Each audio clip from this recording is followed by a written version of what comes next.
Hi friends, எல்லாத்துக்கும் இனிய விநாயகர் சதுர்த்தி நல்வாழ்த்துக்கள். எல்லாரும் எப்படி இருக்கீங்க? இன்னைக்கு வந்து நம்ம வீட்டில் என்ன லஞ்சுன்னு பார்க்கலாம். டைம் பார்த்தீங்கன்னா 12:50 ஆயிடுச்சு. ஸ்ரீநிதி அங்கடான்னு உட்காந்துருக்காங்க. இப்போ நம்ம வீட்டில் என்ன சமையல் பார்க்கலாமாப்பா? பார்க்கலாம். இன்னைக்கு விநாயகர் சதுர்த்திக்கு என்ன பண்ணியிருக்கீங்க? இன்னைக்கு விநாயகர் சதுர்த்திக்கு வந்து நம்ம வீட்டில் என்ன ஸ்பெஷல்னு பார்க்கலாம். வீட்டில் சாமி கும்பிட்டீங்களா? காலையில் கும்பிட்டேன்.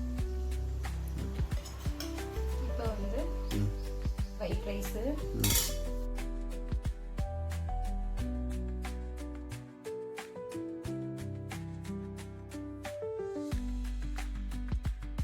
அப்புறம் இன்னைக்கு கத்திரிக்காய்,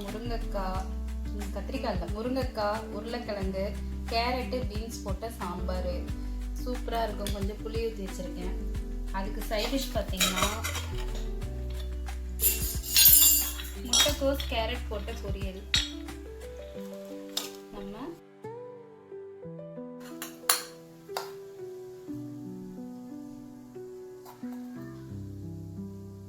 முட்டைக்கோஸ் வந்து அவ்வளோ ஹெல்த் பெனிஃபிட்ஸ் இருக்கு.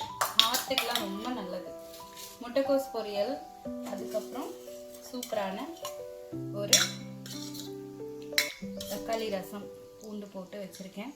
ஸ்ரீநிதி சொல்கிற மாதிரி, அவரும் சொல்கிற மாதிரி இதுக்கு பேர் சாப்பிட்றப்ப அவங்க வச்சுக்குவாங்க. அது போக சூப்பரான டிஷ்ஷுங்க காலிஃப்ளவர் சில்லி. காலிஃப்ளவர் சில்லி வந்து பார்த்தீங்கன்னா நான் வந்து இதோட வீடியோ எடுத்திருக்கேன். நான் செய்கிற மாதிரி எப்படி செய்வேன்னு சொல்லி வீடியோ எடுத்திருக்கேன், காட்டுறேன். இன்னைக்கு இதுதான் நம்ம வீட்டில் லஞ்சு. நம்ம வீட்டில் இன்னைக்கு விநாயகர் சதுர்த்தி ஸ்பெஷல் லஞ்ச் இன்னைக்கு இதுதானுங்க. உங்கள் வீட்டிலலாம் என்னன்னு சொல்லி சொல்லுங்க. ஸ்ரீநிதிக்கு ரொம்ப பசி வந்துருச்சு. ஹாப்பி விநாயகர் சதுர்த்தி எல்லாத்துக்கும். வீட்டில் அவர் பார்த்தீங்கன்னா எப்படி இருக்காங்க காமிச்சறேன். கொண்டாங்க. டைம் பார்த்தீங்கன்னா 1 மணி ஆக போகுது. சாப்பாட்டுக்கு வந்துட்டு இன்னைக்கு இதுதான் நம்ம வீட்டில் ஸ்பெஷல். வாங்க சாப்பிட்லாம். பாய்.